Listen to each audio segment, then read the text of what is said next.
Okay, so we're going to look today at inserting a couple of shapes and then just making sure, or objects, making sure that when we insert these shapes or objects that we learn about the ordering of the shapes or objects that we insert and also grouping them together to make them easier to work with. So we're going to click on, to start off with, we're going to click on Insert and select a shape. Let's also select a little rectangle to insert. Draw the rectangle in, and there she is. Now choose 3 more objects, okay, to insert, 2 shapes and 1 text box. So there are always 2 ways to insert shapes. You can use the click insert button, or you can just click on the shapes icon on your toolbar when inserting a new shape. So now we've inserted 4 new shapes, and go ahead and color each shape. To color each shape, select the shape and then select on the little paint jar and select the color you would like it to be.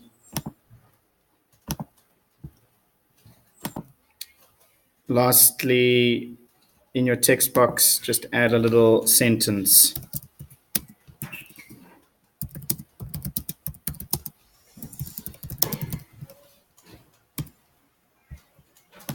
So as you can see, Google Slides is really great for doing more than just presentations. If you have a look here, just inserting a couple of objects and playing a little bit with the colors, you can create complete new objects for different functions. So the heading here is grouping and ordering objects today, but let's take a look why. If I want to move this newly created sign, think of this perhaps as a road sign.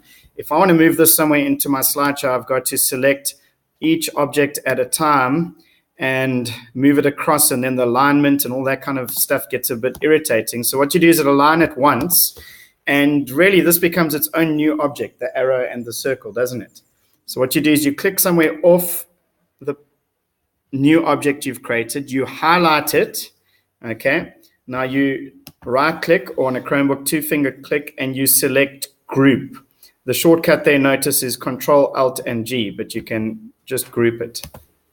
Now, that item has become one object on its own. So when I rotate it, it moves together because Google Slides is recognizing that as an object on its own. You've created an entirely new and independent object. Give that a try. So the next part of this tutorial is to have a look and see now what happens if there's an object that I want to team up with another object using the group function that we just learned about. But I can't seem to get that arrow to be in front of the green box. I want the purple arrow to land up in front of the green box. Well, that's us having to deal with the ordering function on the object. So what I need to do is I need to click firstly on the object that I want to be right at the back. So now 2-finger click, and I select order. And you can see here are a few options. You can bring that particular object right to the front. You can bring it maybe just a step forward if there are a few items or objects together, or you can send backward, or you can choose send right to the back. So let's try this one. Send to the back. On this arrow, I'm going to select bring forward. And now when I drag the object onto the little box, it is in the place that I need it to be. And then once again, I'm going to select all of those and group those 2 items.